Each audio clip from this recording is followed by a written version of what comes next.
بسم الله الرحمن الرحيم بسم الله الرحمن الرحيم الحمد لله الذي جعلنا من الباكين على سيد الشهداء المرمل باتماع الصلاة والسلام على سيد الأنبياء وأئمة النجباء واللعنة على أعدائهم اللعنة. أما بعد فقد قال الإمام الحسين عليه الصلاة والسلام إنما خرجت لطلب الإصلاح في أمة جدي رسول الله صلى الله عليه وآله وسلم أسير بسيرة جدي وأبيه صلوات محمد وآل محمد. اللهم صل على محمد وآل محمد. عدداران سرکار سید الشہداء،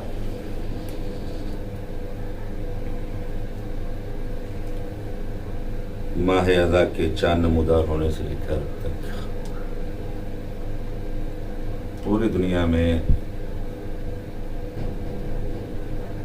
امام حسین علیہ السلام کی جان پر اپنی جان نچھاور کرنے والے، امام کے چاہنے والے، امام کے سوگواران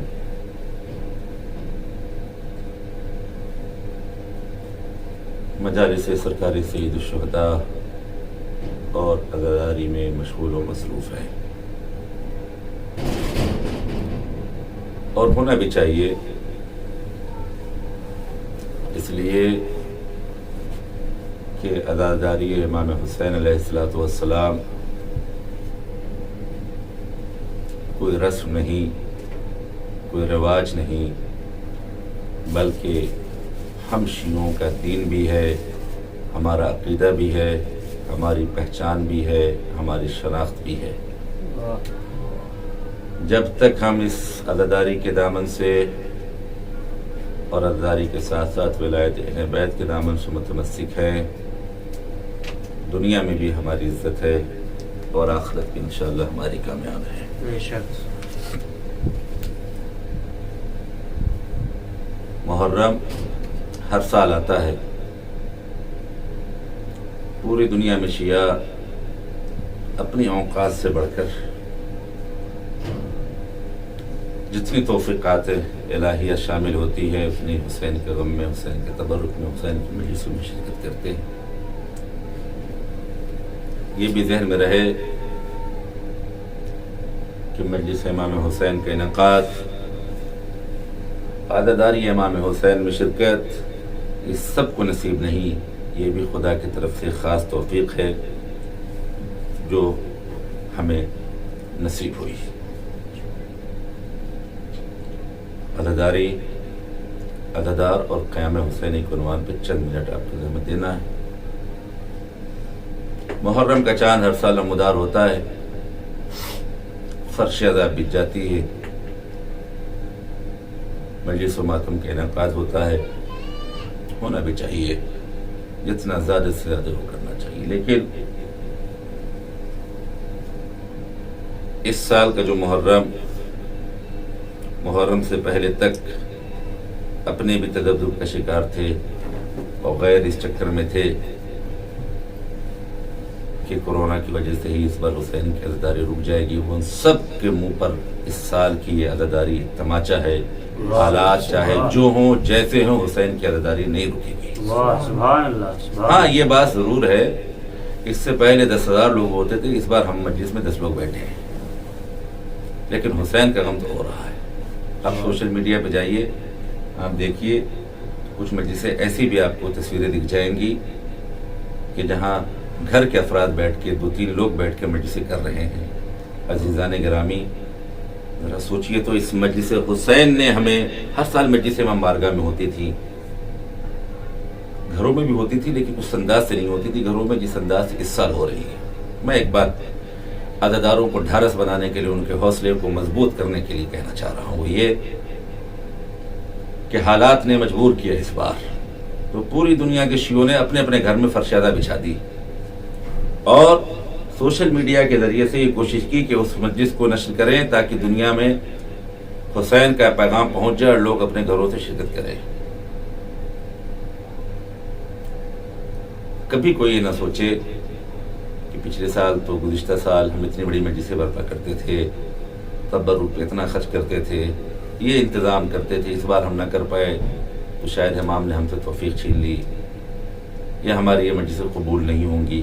کبھی ایسا نہیں سوچنا، دل نہیں چھوٹا کرنا عزادارو. میں ایک بات کی طرف متوجہ کرانا چاہتا ہوں. گزشتہ سال تک آپ امام بارگاہوں میں مجلسیں کرتے تھے، بڑی مجلسیں کرتے تھے. اس بار حالات نے اگرچہ مجبور کر دیا ہمیں، تو ہم نے ہر شیعہ نے اپنے اپنے گھر میں عزا خانہ بچھا دیا. سبحان اللہ. مجلس نہیں چھوڑی، سوال ہی نہیں ہوتا کہ کوئی شیعہ مجلس چھوڑ دے، لیکن ہم نے ہر شیعہ نے اپنے اپنے گھر میں ایک عزا خانہ بچھا دیا، فرش عزا خانہ بنا لیا، فرش عزا بچھا دی. گھر کے ہی افراد جمع ہو کر مجلس امام حسین کرنے لگے. اب میں آپ کی خدمت میں، ہمارے بچے یہ جانتے ہیں اور ہمارے ہمیشہ سے ممبروں سے یہ پڑھا گیا اور پڑھا جائے گا انشاءاللہ کہ جب فرش عزا بچ جاتی ہے، مجلس امام حسین کا انعقاد کیا جاتا ہے، کوئی آئے نہ آئے امام حسین کی ماں ضرور آتی ہے. سبحان اللہ. سبحان اللہ. اس سے بڑی فضیلت عزادارو تمہیں کیا چاہیے کہ اس عزاداری نے ہمیں اس لائق بنا دیا کہ اس غریب خانے پر حسین کی ماں آ گئی. سبحان اللہ. سبحان اللہ. کوئی آئے نہ آئے، معصومین آتے ہیں، کوئی آئے نہ آئے، لوگ دعا کرتے ہیں سالوں بھر ہمارے گھر میں برکتوں کا نزول ہو، ہمارے ہاں فرشتوں کا نزول ہو. اور کچھ لوگ اسی چکر میں جو ہے دعا تعویذیں بھی شروع کر دیتے ہیں، پیسے بھی خرچ کرتے ہیں کہ بھئی ہمارے ہاں برکتوں کا نزول ہو. غور کیجئے، میں ایک بات آپ تک میں اس عزاداری کی اہمیت کو واضح کرنے کے لیے،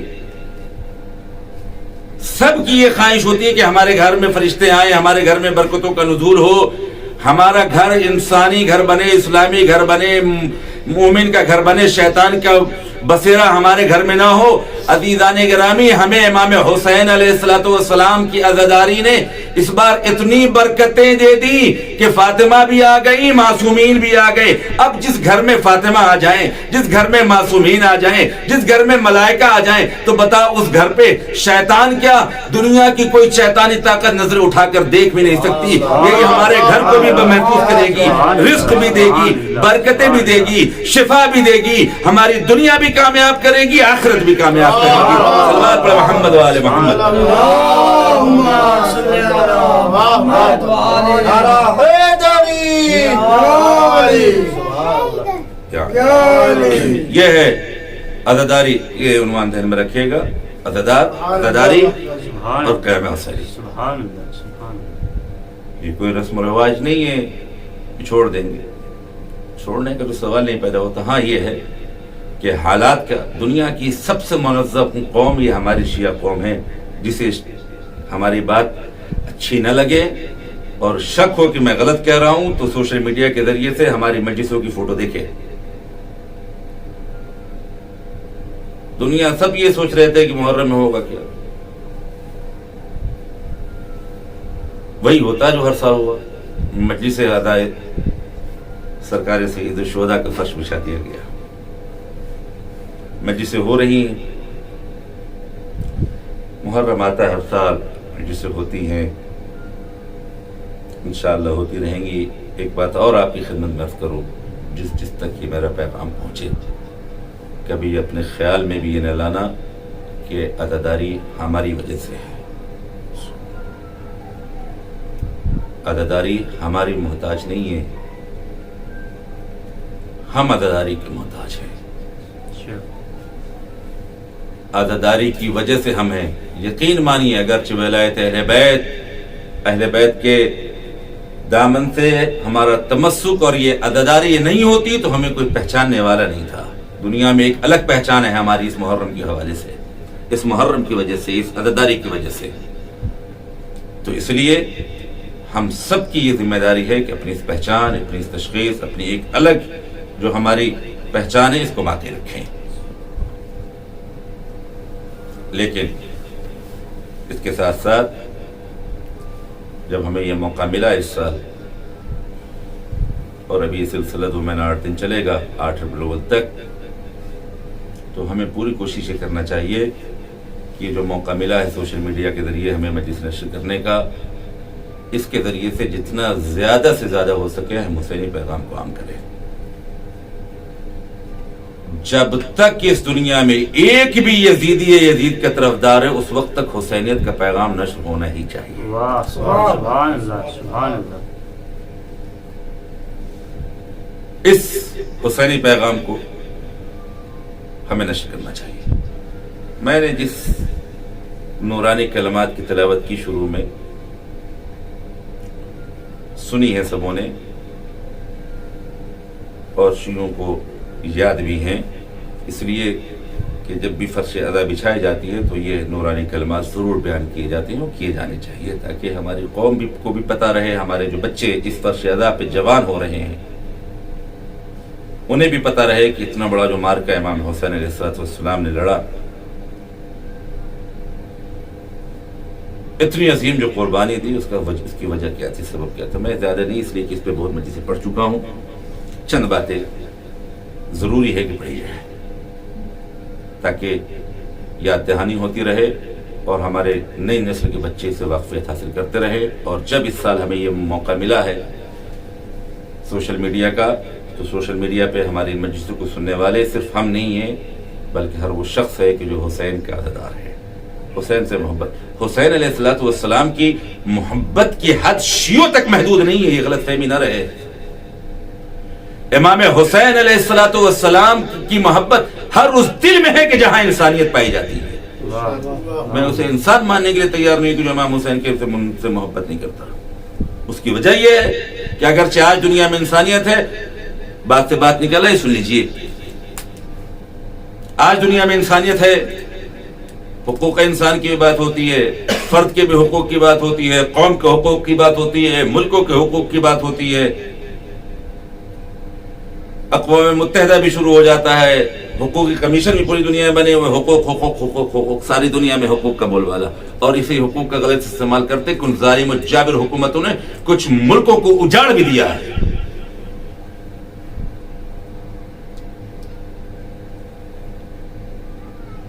ذرا سوچئے کہ امام حسین علیہ السلام کی یہ قربانی، اس قربانی نے انسانیت جو باقی ہے اس کو بچانے میں کیا کردار ہے. ایک چیز مثال کے طور پہ میں مصائب نہیں پڑھ رہا، ایک بات عرض کرنا چاہ رہا ہوں. کربلا مصائب ہے، صرف کربلا کہہ دیجیے تو آنکھیں غمگین ہو جاتی ہیں، ہو جانا بھی چاہیے، لیکن صرف مصائب نہیں ہے، عبرت بھی ہے، درس بھی ہے. اور ہم تو ہمیشہ سے کہتے ہیں کہ سب سے بڑی درس کا ہماری یہ فرش ادا ہے. لیکن ہمیں کربلا کا بغور مطالعہ کرنا چاہیے اور اس کربلا سے جو میسج ہے اسے دنیا تک پہنچانا چاہیے. ایک عیسائی نے کبھی کہا تھا، میں نے یہ بات کسی دن کسی آن لائن تقریر میں بھی اپنے کہی تھی محرم میں، ایک عیسائی نے یہ جملہ کہا تھا کہ اگرچہ امام حسین علیہ السلام عیسائی ہوتے تو ہم پوری دنیا میں حسین کو دکھا کے پوری دنیا کو عیسائیت میں تبدیل کر دیتے. ذرا سمجھیے کہ عیسائی اتنے یقین کی منزل پہ کھڑا ہے کہ اگرچہ امام حسین عیسائی ہوتے تو پوری دنیا عیسائیت میں تبدیل ہو کر دیتا ہے. یعنی امام حسین علیہ السلام کے اندر، امام حسین کی اس قربانی کے اندر وہ جاذبیت ہے کہ پوری دنیا کو وہ عیسائی بنانے کی بات کر رہا ہے. اسی کو پلٹ کے ہم اپنی طرف آ جائیں. اگر آج پوری دنیا حسینی نہیں ہے دوستو، آج بھی دنیا میں اگر کوئی یزید کا طرفدار ہے تو ہمیں سوچنا تو چاہیے کہ آخر کہیں کچھ کمی ہم سے رہ تو نہیں گئی. ایک چیز. دوسری چیز، اب انسانی پیغام کربلا کا. آپ جائیے قوموں میں، ایک چیز جو ہے وہ مظلومیت اور ظلم سے نفرت. ظلم سے نفرت کے یہ صرف ہم شیعوں کے اندر نہیں بلکہ اور قوموں میں بھی جائیے، ظلم سے نفرت کا جذبہ وہاں پایا جاتا ہے اور مظلوم سے ہمدردی و حمایت کا.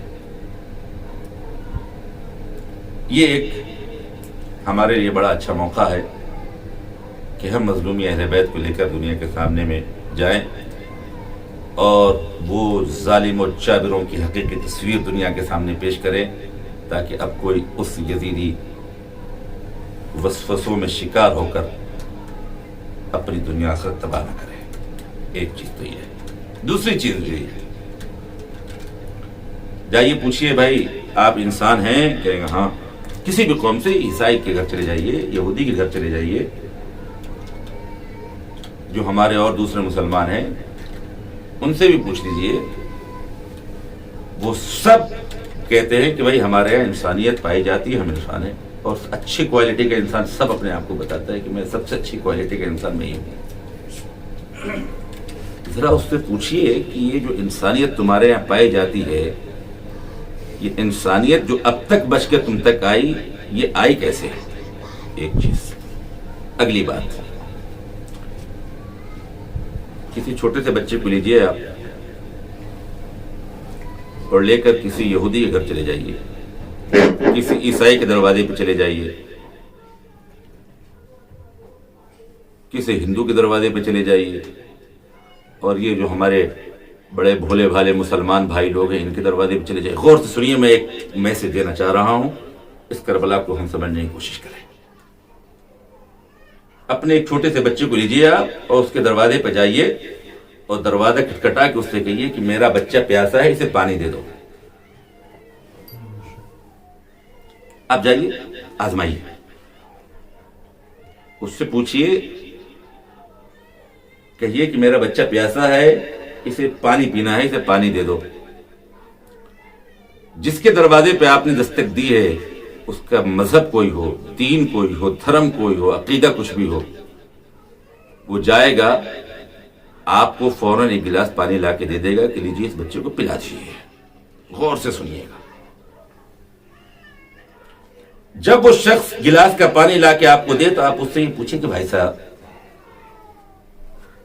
آپ نے ہم سے ہمارا دین نہیں پوچھا، آپ نے ہم سے ہمارا مذہب نہیں پوچھا، آپ نے ہم سے ہمارا عقیدہ نہیں پوچھا، ہم کس گروپ کے ہیں، کس گروہ کے، آخر آپ نے یہ ہم سے سوال نہیں کیا.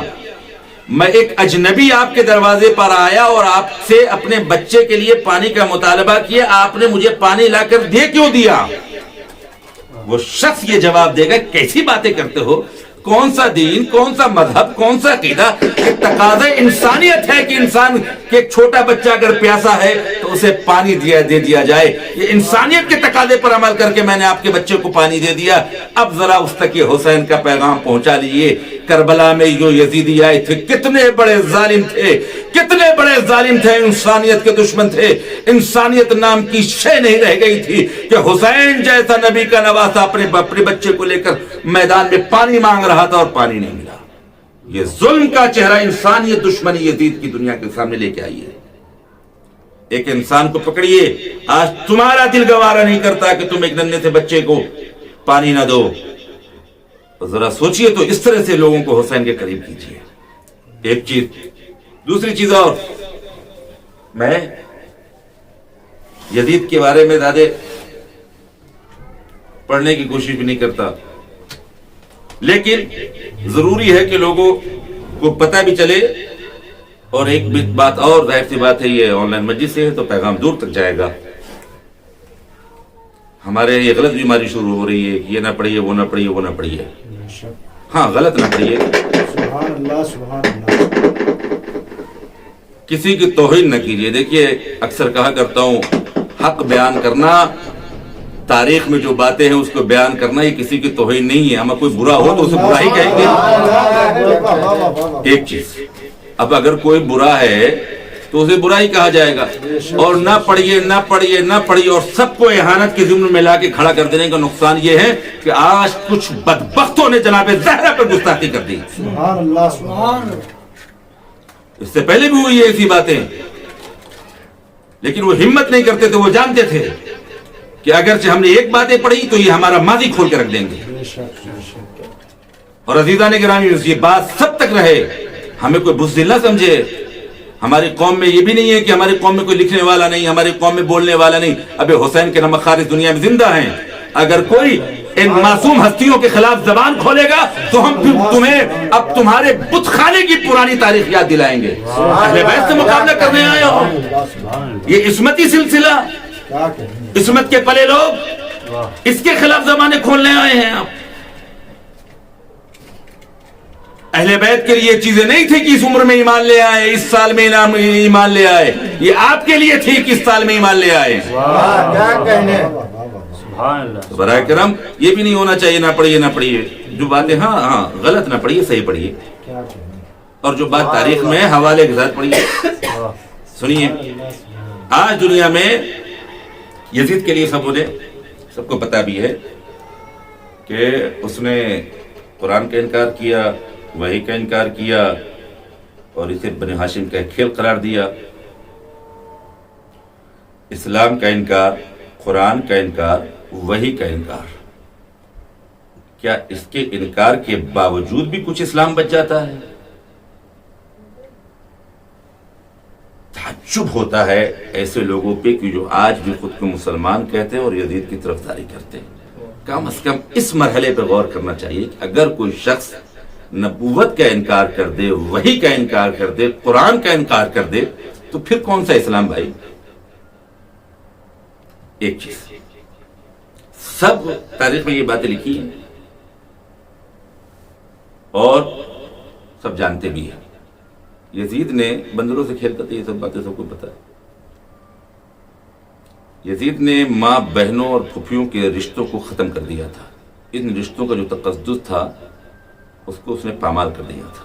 اب زیادہ چیزیں نہیں پڑھی جا سکتی, ممبر ہیں اور فرش ادا کا احترام بھی ہے, لیکن میں اپنے قوم کے جوانوں, آپ اس بنا پہ نہیں کہ آپ جا کے اس سے سوچو کہ ہمیں کچھ سیکھنا ہے. یہ بھی ہمارے ایک بڑی برائی شروع ہو گئی ہے. بڑا سیاست دان تھا, سیاست سیکھنی ہے تو اس کو پڑھیے. بھائی صاحب وہ کوئی نہیں ملا مجھے پڑھنے کے لیے, جا کے اسی حاکم شام کو پڑھوں میں.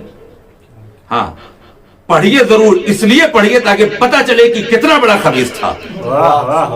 پڑھیے ضرور, اس لیے پڑھیے کہ آپ کو پتہ چلے کہ یہ لوگ کون تھے, ان کی حقیقت کیا تھی انہوں نے اسلام کے ساتھ, تاکہ اسلام سے محبت میں اضافہ ہو, ان سے نفرت میں اضافہ ہو. اس لیے نہ پڑھیے جا کے کہ دیکھیں ان کے اندر اچھی کوئی باتیں مل جائیں گی. اہل بیت کے خلاف ہر وہ شخص جو اہل بیت کے خلاف آ جائے, اس کے اندر اچھائی تلاش کرنے والا شخص کسی بھی حالت میں صحیح نہیں ہو سکتا. کون سی اچھائی ہے اہل بیت کے خلاف؟ کون سا حق اہل بیت کے خلاف؟ یہ چیز. اب آپ پھر میں آپ کو, اس لیے کہ اس طرح کا محرم منفرد ہے تو یہ باتیں بڑی اہم ہیں. کسی یہودی کے پاس جائیے, کسی عیسائی کو پکڑیے, کسی مسلمان کو پکڑیے, اس سے پوچھیے بھائی صاحب کیا آپ کے ہاں بہنوں کے, پھوپھیوں کے, ماؤں کے رشتوں کا کچھ تقدس ہے کہ نہیں؟ ایک عام آدمی کو پکڑیے. اب میں وہ باتیں کھول کے ممبر سے نہیں کر سکتا, اور اگر وہاں یہ تقدس پایا جاتا ہے کہ نہیں پایا جاتا تو آپ اس سے کچھ باتیں ایسی کر دیجئے, پھر دیکھیں اس کا رد عمل کیا ہوتا ہے. انسان کتنا سے کتنا گر جائے, اپنے ان مقدس رشتوں کی پامالی برداشت نہیں کرتا. سنیں وہ لوگ جو یزیدیت کی طرفداری کرتے ہیں, یزید کے حامی بننے کی کوشش کرتے ہیں, سنیں آج تمہارے گھروں میں اگرچہ ماں بہنوں اور پھوپھیوں کے رشتوں کا تقدس باقی ہے تو یہ بھی حسین کا صدقہ ہے. ورنہ اگر یزیدیت رائج ہو گئی ہوتی تو آج وہی تم کرتے جو یزید کر رہا تھا. ان رشتوں کا تقدس بھی اگرچہ برقرار ہے تو حسین کا صدقہ ہے, امام حسین کی قربانی کا صدقہ ہے.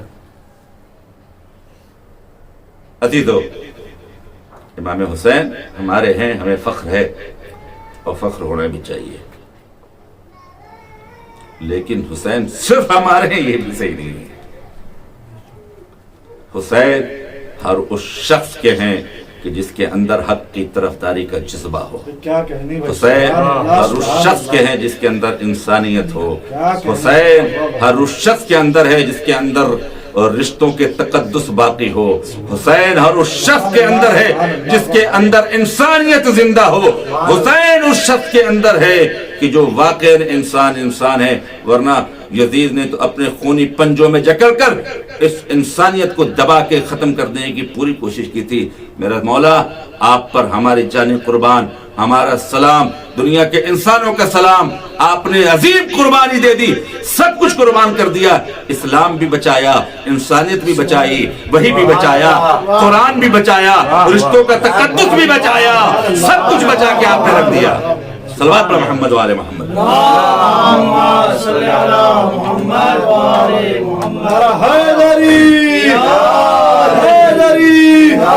آواز بلند نعرہ صلوات.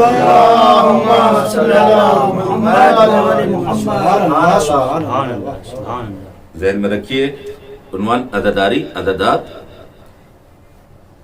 اور قیام حسینی. اب چند جملے اپنے عنوان کے دوسرے ٹکڑے کی بھی سن لیجیے. اتنی بڑی جو قربانی امام حسین علیہ السلام نے دی، اکثر کہا کرتا ہوں ہمارا اور آپ کا اپنا وطن چھوڑ دینا آسان ہے، حسین کا اپنا وطن چھوڑ دینا بڑا سخت تھا. ہم اور آپ بھی جب اپنا وطن چھوڑتے ہیں نا تو وطن چھوڑتے وقت یہ احساس ضرور ہوتا ہے کہ کچھ دنوں بعد واپس ضرور آ جائیں گے، کچھ سالوں بعد واپس آ جائیں گے.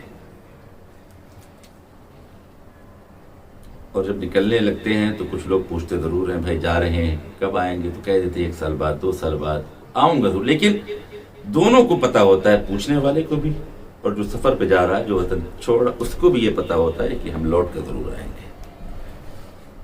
پھر بھی اس کی آنکھیں نم ہوتی ہیں، رشتہ داروں سے دور ہو جائے گا، اپنے وطن سے دور ہو جائے گا.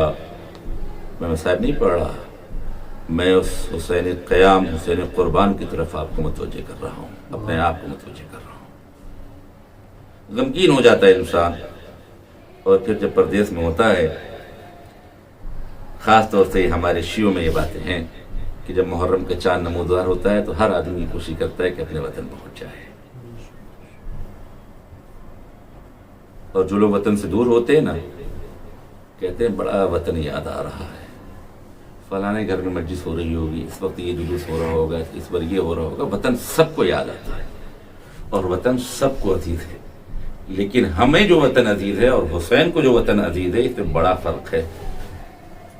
ہمارا وطن مدینہ نہیں، ہمارے وطن میں نانا کی قبر نہیں، رسول اللہ کی قبر نہیں. حسین اس وطن کو چھوڑ کے جا رہے تھے اسلام کی خاطر جس وطن میں ماں کی قبر تھی، جس وطن میں بھائی کی قبر تھی، جس وطن میں بچپنا گزرا تھا حسین کا.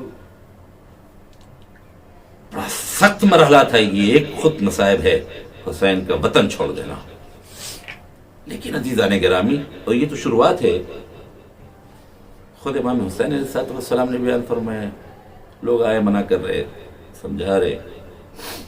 ابن عباس نے بھی بتایا، منع کیا کہ محمد بن حنفیہ نے بھی آ کے کہا، اور بھی لوگ آئے. مولا خود نانی ام سلمہ نے بھی آ کے بتایا. میں صاحب نہیں پڑھ رہا، بس ایک طرف اشارہ کرنا چاہ رہا ہوں، کیا کریں. ذکر حسینی مصائب ہے، ذکر کربلا ہی مصائب ہے. جناب ام سلمہ نے بھی کہا، بیٹا میں نے کربلا کے متعلق، عراق کے متعلق تمہیں نانا سے ایسا سن رکھا ہے، تم نہ جاؤ. نانی جانا ہے، حکم پروردگار ہے. شیعو، جس تک یہ میرا پیغام پہنچے، تھوڑی دیر تنہائی میں بیٹھ کے میری اس باتوں پہ غور ضرور کرنا. ہر شخص کو اپنے گھر کی عورتوں کی عزت پیاری ہے.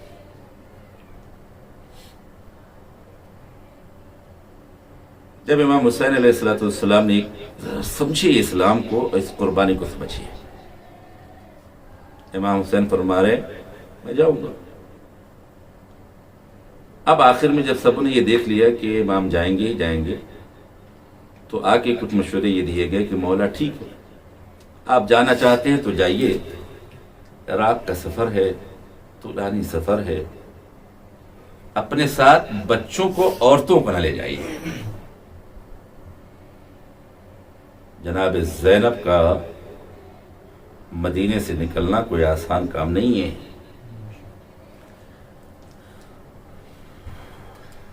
مولا یہ پوری قوم آپ پر قربان. حسین آپ نے ہی سکھایا کہ خدا کی راہ میں قربانی کس انداز سے ہوتی ہے. آپ کی قربانی نہیں ہوتی تو یہ دنیا قربانی نہیں جانتی. قربانی کہتے کسے ہیں؟ آگے کے بعد جب ذرا ذہن میں رکھیے گا کہ مقصد کس مقصد کے لیے حسین جا رہے ہیں. جب آگے کہا مولا جانا ہی تو جائیے لیکن اپنے ساتھ عورتوں کو نہ لے جائیے. وہ بھی ہمارے گھر کی عورتیں نہیں, فاطمہ کی بیٹیاں, عصمت کی پلی عورتیں, ایسی خواتین جن کی نظیر نہیں, جو قیامت تک کی خاتون کے لیے, قیامت تک کی عورتوں کے لیے نمونہ ہدایت ہے. ایسی خواتین مولا جا رہے ہیں تو جائیے, ان کو نہ لے جائیے. پتہ ہے کیا جواب دیا تھا امام حسین نے؟ فرماتے شاء اللہ یراہن سبایا, خدا کی یہ مرضی ہے کہ یہ قیدی بنائے جائے. امام کو پہلے سے پتا تھا کہ یہ سب قیدی بنائے جائیں گے, ہم شہید کیے جائیں گے. لیکن ذرا سوچئے,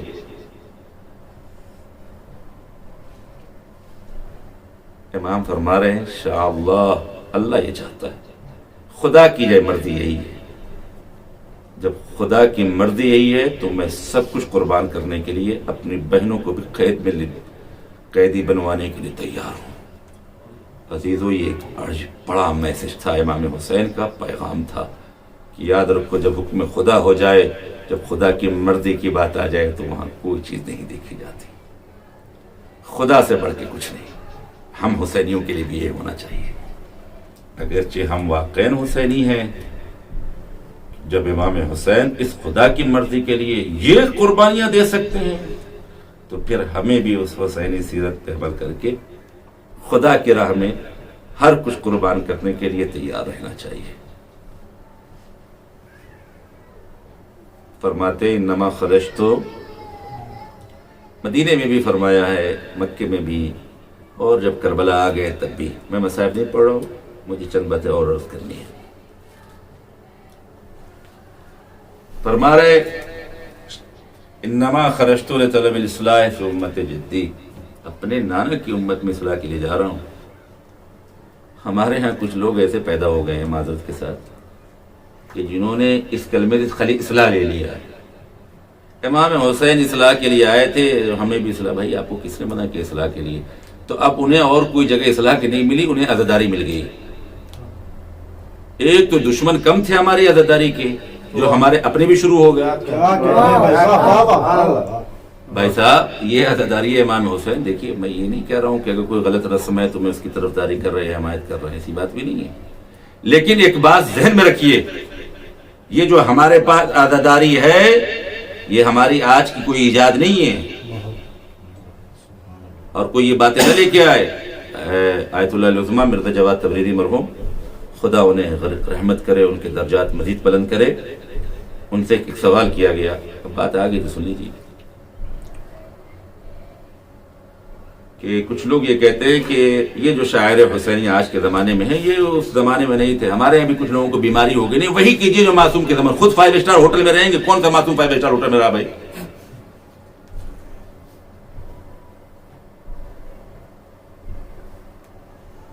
یہ باتیں سوچنے کی ہیں, اپنی زندگی پر نافذ نہیں کریں گے, پوری قوم میں اختلاف انتشار کے لیے تیار ہو جائیں گے. یہ ذہن میں رکھیے. خود ان سے پوچھا مرحوم آیت اللہ العظمیٰ جواد تبریزی مرحوم سے, کچھ لوگ یہ کہتے ہیں کہ یہ شاعر حسینیہ ہیں یہ امام کے دور میں نہیں تھے, ائمہ کے دور میں نہیں تھے, ائمہ نے نہیں کیا, اور خود ائمہ کے دور میں جو شیعہ تھے انہوں نے بھی نہیں کیا, تو آج آپ کیسے کر رہے ہیں؟ اس میں کسی کو شک نہیں ہونا چاہیے کہ ہم اہل بیت کے پیروکار ہیں, اہل بیت کی سنتے ہیں. ہمارے پاس نہ ہمارا کوئی ذاتی غم ہے نہ ہماری کوئی ذاتی خوشی ہے. معصومین نے فرمایا ہمارے شیعہ ہماری خوشی میں خوش ہوتے ہیں, ہمارے غم میں غمگین ہوتے ہیں. یہ معصومین نے ہمیں حکم دیا ہے. تو انہوں نے جواب دیا کہ اس دوران شیعہ تقیہ کے عالم میں تھے, اور اگرچہ حالات مناسب ہوتے تو وہ بھی کرتے. اب اگرچہ اس دور میں کوئی چیز نہیں ہوئی, اور اگرچہ اس دور میں ہمارے لیے حالات سازگار ہیں, ہم کر سکتے ہیں, اور حرام بھی نہ ہو, شریعت میں منع بھی نہ ہو, مراجع کرام اس کی اجازت بھی دے, تو بھائی صاحب کرنے میں کون سی قباحت ہے؟ کون سی؟ ساری مصیبتیں ادائے امام حسین سے ہیں. آپ کو پوری دنیا میں جتنی چیزیں ہوتا ہے وہاں کچھ نہیں دکھتا. امام حسین وہی کیجئے جو اماموں نے کیا ہے, وہی کیجئے جو بھائی صاحب. تو آپ اپنی زندگی پر پہلے نافذ کیجئے. غور سے سنیے, میں ایک بات عرض کرنا چاہ رہا ہوں. ہر قوم و ملت کے خوشی و غم کے طریقے الگ ہوتے ہیں, ہر جگہ کا رسم و رواج الگ ہوتا ہے. ہاں یہ بات ضروری ہے کہ کوئی ایسی چیزیں نہیں ہونی چاہیے کہ جو شریعت کے مخالف ہے. اور اگرچہ کسی کو دکھتا ہے شروع نہیں ہوا محرم اصلاح اصلاح اصلاح اصلاح, عزاداری میں اصلاح کیجیے, عزاداری میں اصلاح کیجیے, شروع ہو جاتے ہیں. ارے بھائی صاحب آپ کو کچھ اور نہیں ملتا؟ اگرچہ کوئی چیز غلط ہو رہی ہے بنام آزاد, تو آپ اس چیز کی تشخیص کر دیے بھائی یہ چیزیں غلط ہو رہی ہیں, اور اس کا بھی ایک طریقہ ہے, کافر مشرک بنا کے نہیں. کافر مشرک بنا کے دوسروں کو کوئی چیز حل نہیں کی جاتی, عقل مندی کے ساتھ. اگر آپ نہیں کر سکتے, آپ کا کام ہے آپ نصیحت کر دیجئے. آپ کے لوگوں نے نصیحت نہیں, چپ چاپ بیٹھ جائیے. مراجع موجود ہے, یہ قوم لاوارث آج بھی نہیں ہے. اس قوم کا وارث, ہر قوم کا کوئی وارث ہوا. ہماری قوم کے دو وارث ہیں ابھی. ایک پردے غائب میں بیٹھا ہے, ایک ظاہر بیٹھا ہے. اور پردے غائب والا ہمارا وارث ایسا ہے کہ جس نے خود فرمایا ہمارے لیے, شیعوں اگرچہ میں تم پر اپنی نظریں نہ رکھوں, میں نہ رہوں, میری وجہ سے تم باقی ہو, اگرچہ میری دعائیں میری برکتیں نہ ہوں, تو ہمارے دشمن تجھے ختم کر کے رکھ دیں گے. یہ تو ہمیں پتا ہے کہ اگرچہ ہم باقی ہیں تو امام کے وجود سے باقی ہیں, امام کے وجود کی برکت کی وجہ سے باقی ہیں. ایک چیز. دوسری چیز کہ امام کے نائبین موجود ہیں ہمارے مراجع کرام, ان کو لکھیے, ان سے پوچھیے بھائی صاحب فلانا علاقے میں یہ باتیں ہو رہی ہیں. وہ جو کہیں گے ہماری قوم اتنی بدتمیز بھی نہیں ہے معذرت کے ساتھ کہ اگر مراجع کچھ کہہ دے اس کو نہ مانیں. بڑی منظم قوم اور تابعدار قوم ہے یہ ہماری. یہ ایک دوسرے کو کافر بنانا, اسٹیکر چپکانا, برے القاب سے یاد کرنا ایک دوسرے کے اوپر, اور اس کی وجہ سے قوم میں اختلاف ہو جاتا ہے, انتشار پھیل جاتا ہے, گروپ بن جاتے ہیں. اصلاح عزاداری میں اصلاح, عزاداری میں اصلاح. بھائی صاحب اگر کوئی چیز غلط ہے, میں پھر کہہ رہا ہوں, آپ اس کی نشاندہی فرمائیے. اس کے جو عقل مندانہ طریقہ ہے تاکہ قوم میں اختلافات نہ ہو, اس کو اپنا کے اسے ختم کرنے کی کوشش کیجیے. لیکن برائے کرم اس فرش ادا پر جوان ہونے والے بچوں میں, بڑے ہونے والے بچوں کے ذہنوں میں یہ چیزیں نہ گھسائیے کہ عزاداری میں اصلاح کی ضرورت ہے. اس لیے کہ آپ ایک چیز کی بات نہیں کرتے, آپ ڈائریکٹ آتے تو کہتے ہیں عزاداری کی میں اصلاح کیجیے. اصلاح وہاں ہوتی ہے کہ جہاں خرابی ہو. آپ ہمارے بچوں میں, آنے والی نسلوں کے ذہنوں میں یہ کیوں ڈال رہے ہیں, چاہے آپ اسے ایک طرف متوجہ ہوں یا نہ ہو, جان کر رہے ہوں یا غیر جانے میں آپ کر رہے ہوں کہ اس عزاداری میں کچھ گڑبڑ ہے جس کی اصلاح ٹھیک ہونی چاہیے. پوری عزاداری کو شک کے دائرے میں کیوں کھڑا کر رہے ہیں؟ ہماری عزاداری جو ہمارے ہاتھ میں ہے آج, یہ کوئی نئی ایجاد تھوڑی ہے ہماری. میں اکثر یہ جملہ کہتا ہوں اور کہا بھی ہے کچھ لوگوں تک, یہ ہمارا میسج پہنچا بھی ہوگا, پھر بات آ گئی دوہرا دے رہا ہوں. ہماری یہ عزاداری جو ہم تک یہ عزاداری پہنچی ہے, اور انشاءاللہ یہ عزاداری باقی بھی رہے گی اور آنے والی نسل تک بھی پہنچے گی. سنیے,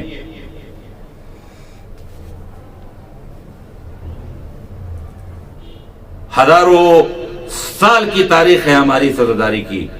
ہمارے آباء و اجداد کے ذریعے سے ہوتی ہوئی یہ عزاداری ہم تک آئی ہے, اور ہمارے آباء و اجداد, اب آج کے دور میں تو کچھ ضرورت مند لوگ, ضرورت مند انہیں کہہ دیں یا آپ یہ جو کہیں کہ اگر مراجع تو کچھ مل بھی جاتے مخالف نہیں مانتے. ہمارے آباء و اجداد الحمدللہ ایسے نہیں تھے. پرانے زمانے بھی مراجع تھے, پرانے زمانے میں بھی علماء تھے. اس علماء کی بڑی قربانیاں اس عزاداری کی بقا میں, مراجعوں کی بڑی قربانیاں ہیں عزاداری کے بقا میں. مراجعوں نے خود کر کے دکھایا ہے, فقہاء نے خود عمل کیا ہے, تب جا کے یہ عزاداری ہم تک پہنچی ہے, ویسے تھوڑے آئی ہے. ورنہ یہ اتنی ہلکی چیز ہوتی نا تو جتنی دشمنی اس عزاداری سے ہو رہی ہے کب کا یہ ختم ہو چکی ہوتی. اس کا ختم نہیں ہونا اس بات کی علامت ہے کہ ہم اپنے دعوے میں سچے ہیں. سنیے, میں عرض کر رہا ہوں, پوری عزاداری کو مشتبہ نہ بنائیے. عزاداری میں اصلاح, عزاداری میں اصلاح, اصلاح کے نعرہ بلند کر کے آپ اصلاح کیجیے. آپ کو کس نے منع کیا ہے غلط چیزیں کیجیے؟ اور یہ کس نے کہہ دیا امام حسین صرف اصلاح کے لیے امام حسین نکلے تھے؟ تو یہ بھی امام حسین نے کہا تھا انما خرجت لطلب الاصلاح فی امت جدی، اپنے نانا کی امت میں اصلاح کے لیے عزاداری میں آپ کہاں لے کے چلے ہیں؟ پوری قومیں ہیں، سال بھر پڑھے ہیں، سال بھر اصلاح نظر نہیں آتی، صرف محرم میں ایک چیز۔ دوسری چیز یہ جو عزاداری ہمارے پاس آئی ہے، یہ نسل در نسل ہمارے آباء و اجداد کے ذریعے سے ہوتی ہوئی ہم تک آئی ہے، ہماری ایجاد آج کی تو نہیں ہے یہ۔ اس دور میں بھی مراجع تھے، فقہا تھے، علماء تھے، ان کی نظروں کے سامنے یہ سب ہوتا رہا اور ہوتے ہوتے ہی ہم تک آئے۔ اب میں وہی جملہ جو اپنا اکثر دہرایا کرتا ہوں دوہرا رہا ہوں، اگرچہ کسی کو اس عزاداری کی اہمیت کا علم نہیں، اس عزاداری کی عظمت کا پتہ نہیں، اس شاعر حسینیہ کی عظمت کا پتہ نہیں، اس فرش عزا کی اہمیت کا اسے اندازہ نہیں، اسے دین کا پتہ نہیں، اتنا بے شعور اگر انسان ہو گیا ہے کہ اسے ان چیزوں کا احساس نہیں، تو کم از کم معذرت کے ساتھ یہ جملہ مجھے کہنا پڑ رہا ہے، ورنہ الحمدللہ ہماری قوم پڑھی لکھی بھی ہے، سمجھدار بھی ہے، صاحب معرفت بھی ہے، اسے سب پتہ ہے، لیکن معذرت کے ساتھ اس مرحلے تک مجھے جانا پڑ رہا ہے۔ اگرچہ کسی کو عزاداری کا احساس نہیں، اس کی اہمیت کا پتہ نہیں، فرش عزا کی اہمیت کا پتہ نہیں، معصومین کے آنے پر کا اس کی عظمت کا انہیں احساس نہیں، تو کم از کم اس عزاداری کی حفاظت یہ سوچ کے ضرور کرنا، تمہارے ماں باپ کی یہ امانت ہے جو تمہارے ہاتھوں میں ہے۔ سبحان اللہ۔ اگر کسی چیز کا تمہیں خیال نہیں تو کم سے کم اپنے ماں باپ کا خیال کر لو، یہ تمہارے ماں باپ کی امانت ہے یہ عزاداری۔ جس طرح امانت داری سے ہمارے ماں باپ نے، ہمارے آبا و اجداد نے ہم تک یہ عزاداری پہنچائی ہے، ہم بھی اپنے آنے والی نسل تک پہنچائیں۔ بات تو طولانی ہو گئی، چند باتیں سن لیجیے اور پھر انما خرجت لطلب الاصلاح فی امت جدی، میں اپنے نانا کی امت میں اصلاح کے لیے جا رہا ہوں۔ اکثر کہا کرتا ہوں اور آج پھر مسلمانوں آپ کو بھی دعوت دے رہا ہوں، جو غیر اقوام ان کو بھی، حضرت امام حسین علیہ السلام کے ان کلمات پر ذرا غور کیجئے، سوچئے، بھٹکے ہوئے لوگوں، در بدری تمہاری ختم ہو جائے گی، تمہیں حق کا راستہ مل جائے گا اگر ایمانداری سے انصاف کے ساتھ منصف بن کے امام حسین کے صرف اس کلمات پہ غور کیا تو، صرف ان جملوں پر، انما خرجت لطلب الاصلاح فی امت جد رسول اللہ، میں اپنے نانا کی امت میں اصلاح کے لیے جا رہا ہوں، میں اپنے نانا کی امت میں۔ اصلاح کب ہوتی ہے؟ کہا جب کچھ خرابی ہو۔ بھئی کوئی ٹھیک چیز کو ٹھیک تھوڑے کیا جاتا ہے، کوئی خراب چیز ہو اس کو ٹھیک کیا جاتا ہے۔ امام حسین نے یہ فرما رہے ہیں کہ میں اپنے نانا کی امت میں اصلاح کے لیے جا رہا ہوں، مطلب یہ کہ نانا کی امت میں کچھ گڑبڑی ہو گئی ہے، اس کو ٹھیک کرنا ہے مجھے۔ انسان منصف بن کر، اب وہ جو ایک بڑا طولانی موضوع ہے، وقت ہو گیا، ورنہ آپ ذرا دیکھیے تو رسول اللہ کے جانے کے بعد عقیدہ توحید میں گڑبڑی کی گئی، عقیدہ نبوت میں گڑبڑی کی گئی، عقیدہ امامت میں گڑبڑی کی گئی، یہ ساری چیزوں میں گڑبڑی کی گئی، ان سب کو ٹھیک کرنے کے لیے امام حسین۔ لیکن میرا جو میسج ہے وہ یہ دینا چاہ رہا تھا میں کہ انسان منصف ہو کر جائے تاریخ کی ورق گردانی کرے، اگر اسے شیعوں سے نفرت ہے، شیعوں کی کتابوں سے نفرت ہے، ہمارے امامے سے اگر اسے ٹینشن ہے تو ہماری کتابیں نہ پڑھیے، ہماری باتیں نہ سنیے، جائیے مسلمانوں کی کتابوں میں تلاش کیجئے کہ آخر وہ خرابیاں کیا تھی جسے امام حسین ٹھیک کرنے کے لیے نکلے تھے، آپ کو حق کا راستہ مل جائے گا۔ دوسری چیز، اسیر و بصیرت جدی بابی، میں اپنے نانا اور اپنے بابا کی سیرت پر عمل کروں گا۔ تیسرے، ریدانا امر بالمعروف ونہی عن المنکر، میں امر بالمعروف اور نہی عن المنکر کے لیے جا رہا ہوں۔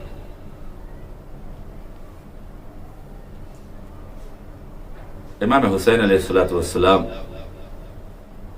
کے درس سے، بس یہ ربط مسائل کے لیے جملے سن لیجیے اور میں ختم کرتا ہوں۔ حضرت امام حسین علیہ السلام کے درس سے جو متمسک ہو گیا وہ محترم ہو گیا، عزت پا گیا۔ میں اس لیے آپ سب سے گزارش کرنا چاہ رہا ہوں، جہاں تک میری یہ آواز پہنچے، اور یہ اس عزاداری کی برکت ہے، اس فرش عزا کی برکت ہے،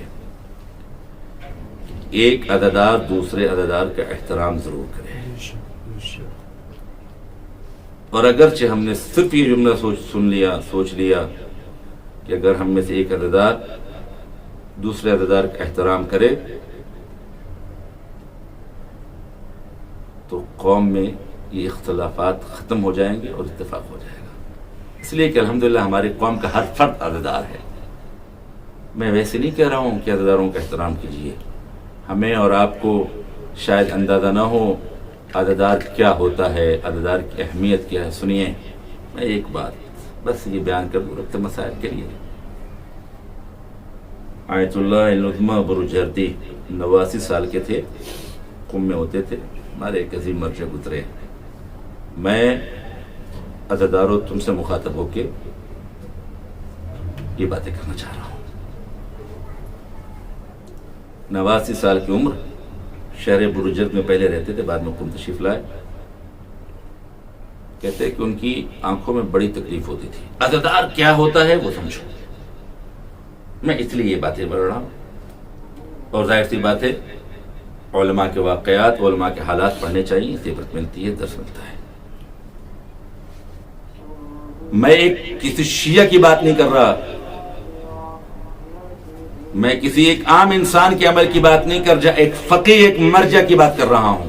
ایک چیز وہ جو دین ہم سے بہتر جانتا ہے، غیبت امام میں ہماری دین کی ہمیں ہدایت کرتا ہے، ہمارے دین کے، اس کی بات کر رہا ہوں میں. عزادار کو سمجھو، عزادار کون ہوتا ہے اور کیا اہمیت.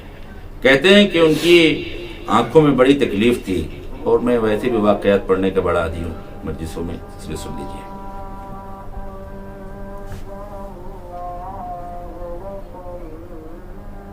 کہتے ہیں ان کی آنکھوں میں بڑی تکلیف تھی. ڈاکٹروں کو دکھایا، انہیں 90 سال کی تقریباً عمر ہو گئی. اب اس عمر میں تو ویسے بھی بینائی کم ہو جاتی ہے. کہہ رہے ڈاکٹروں کو بہت دکھایا ہوا ہے، تو ڈاکٹروں نے بھی کہا کہ اب کہاں، ایک تو آپ کی عمر ہو گئی ہے، دوسری چیز کہ آپ فقیہ ہیں، مر جائیں تو ہر وقت کتاب سے آپ کا رابطہ ہے، آپ مطالعہ چھوڑیں گے نہیں، کتاب چھوڑیں گے نہیں. تو اب جو ہے یہ آپ کے آنکھ کی تکلیف دور نہیں ہونی. غور سے سنیے عزادار کی اہمیت. ڈاکٹروں نے کہہ دیا اب نہیں ٹھیک ہوتی، اسی طرح اب آپ کی تکلیف آنکھ کی چلے گی. کہتے ہیں محرم آیا.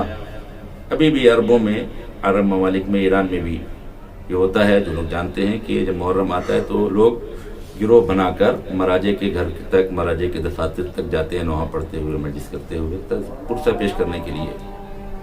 کہنے محرم آیا تو اسی طرح مرجع وقت تھے تو عزاداروں کا گروہ دستے کی شکل میں ان کے گھر جا رہا تھا. ایک طرف سے داخل ہوتا تھا، پرسہ دیتا ہوا، ماتم کرتا ہوا نکل جا رہا تھا. وہ فرماتے ہیں کہ میں ایک جگہ بیٹھا، عزادار آ رہے تھے اور ماتم کرتے ہوئے چلے جا رہے تھے. ان میں سے کچھ عزادار وہ تھے کہ جو نیچے کی زمین سے خاک اٹھا کر اپنے بدن پر ڈال رہے تھے. کہہ رہے ایک بیگ میرے ذہن میں یہ آیا، برائے کرم حسین کے عزادار کو پہچانو. میں خاک شفا کی قطعاً بات نہیں کر رہا. کہاں خاک شفا، یہ تو بڑی عظیم نعمت ہمیں اللہ نے دی ہے خاک شفا. میں حسین کے عزادار کی بات کر رہا ہوں. کہتے ہیں کہ ایک بیگ ذہن میں میرے آیا کہ ان عزادار کے، ان ماتم کرنے والوں کے بدن پہ جو مٹی پڑی ہے نا، اس کو اٹھا کر میں اپنی آنکھ میں لگا لیتا ہوں، شاید حسین مجھے شفا دیتے. کہتے ہیں کہ جیسے ہی میں نے ایک عزادار کے بدن پہ جو مٹی پڑی تھی، اس مٹی کو لے کے اپنی آنکھ میں لگایا، کہتے ہیں میری آنکھ کی ساری تکلیف دور ہو گئی. عزیزان گرامی، خاک شفا کی بات نہیں کر رہا ہوں، یہ ہے عزادار، یہ ہے عزادار. برائے کرم اس کا خیال کرنا. محرم آہستہ آہستہ گزر رہا ہے. گزشتہ سال نہ جانے کتنے لوگ اس فرض پہ بیٹھے تھے، اس سال نہیں ہیں، اور ہمیں یہ بھی نہیں پتا کہ آئندہ سال ہم ہوں گے یا نہیں ہوں گے. اس لیے یہ جو موقع مجھے ملا ہے حسین کا غم منانے کا، اسے غم منا لو. ہمیں بھی سکون ملتا ہے غم سے، اس عزاداری سے. لیکن جب ہم گریہ کرتے ہیں، جب ہم مجلس کرتے ہیں، جب ہم عزاداری کرتے ہیں، تو کسی کو سکون ملے نہ ملے، فاطمہ زہرا کو سکون. بی بی نے پوچھا تھا نا، بابا میرے بچے پر روئے گا کون؟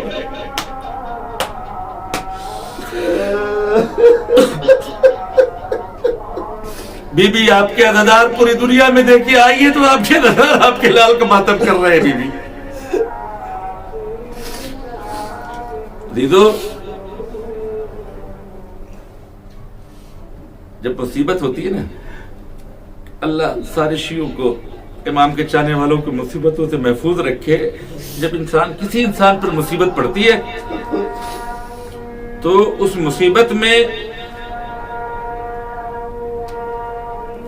اسے یہ احساس ہوتا ہے کہ کوئی اس کا قریبی ہو جو اس کی مدد کرے، اور اگرچہ کوئی بھائی ہو نا تو پھر سوچتا ہے چلو ایک بھائی تو ہے جو ہماری مصیبت کا ساتھی ہے، کوئی ہو نہ ہو. اس لیے کہ پھر خون کا مسئلہ ہوتا ہے نا، رشتے اخوت مجبور کرتی ہے کہ ایک بھائی ایک دوسرے بھائی کی مدد کرے.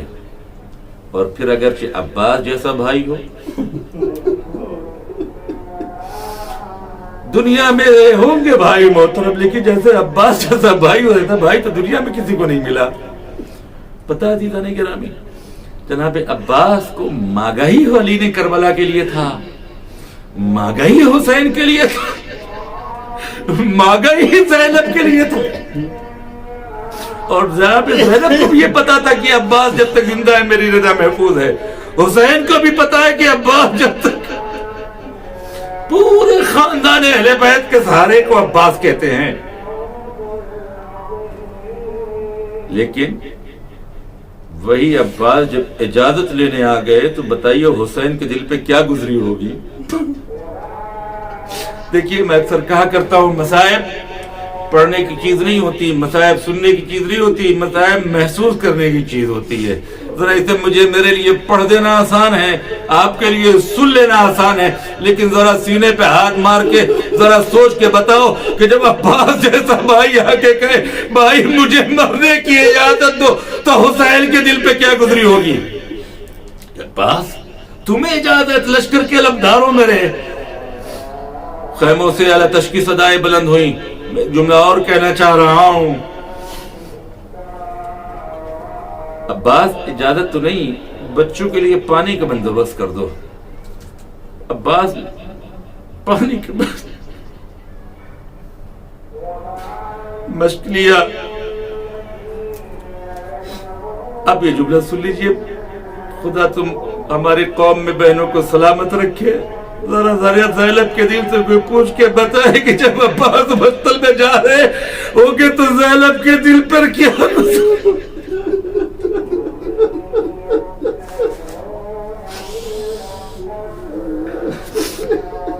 پانی لانے کی اجازت ہے، پانی لے. میدان میں آئے. جناب عباس کے مصائب پڑھنا بڑا سخت ہے عزیزو، لیکن چند جملے سن لے.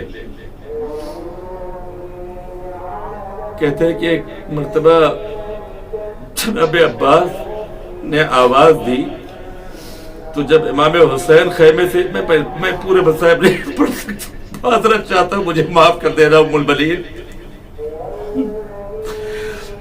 مجھے پتا ہے آپ کے با وفا بیٹے نے پانی پہنچانے کی کوشش کی، لیکن ظالموں نے تیر سے پر اس مشق کو چھید دیا. مجھے پتا ہے جس انداز سے کربلا میں اور شہید گرے تو ان کے ہاتھ سلامت تھے، انہوں نے ہاتھ سے سہارا لے لیا.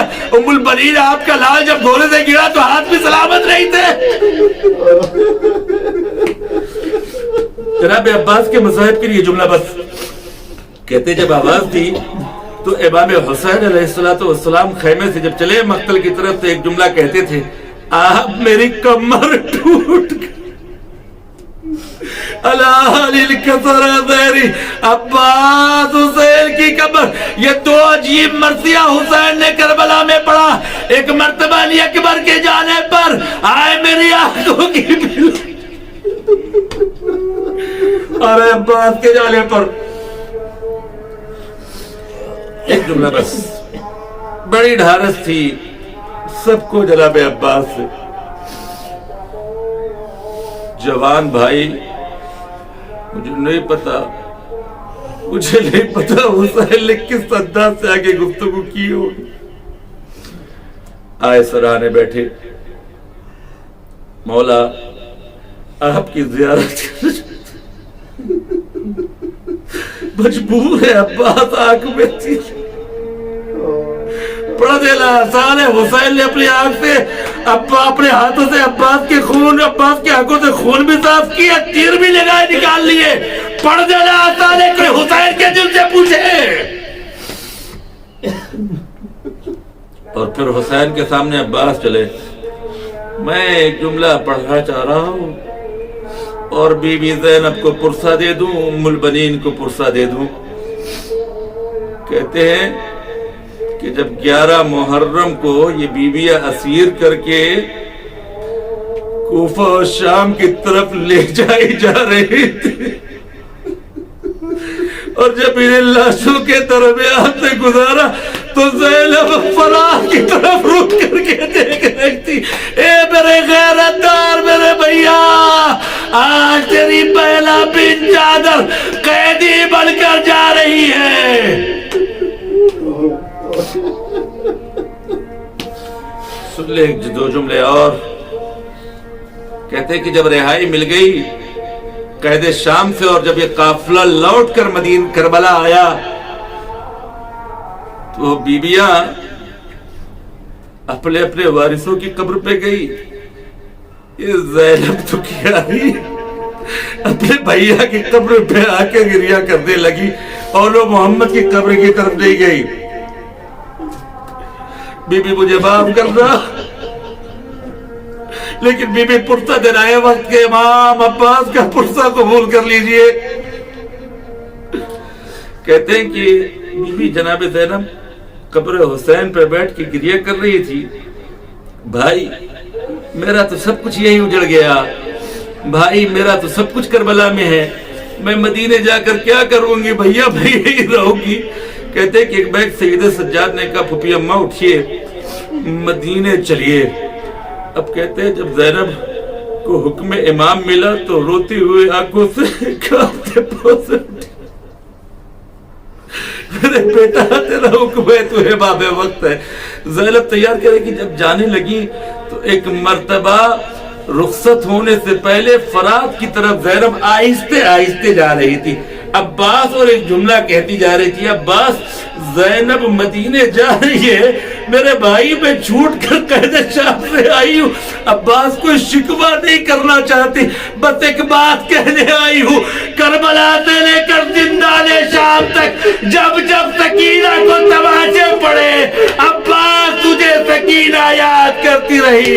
اے بھیا اب زینب مدینے جا رہی ہے، لیکن میرے غریب لوٹ کے اجڑ کے اپنی آغوشیں بھی اجڑی، سہاگ بھی اجڑے، مانگے بھی اجڑی۔ ہمارا سلام ان بیویوں پر جن کا سب کچھ کربلا میں لٹ گیا لیکن دین اسلام بچا گیا۔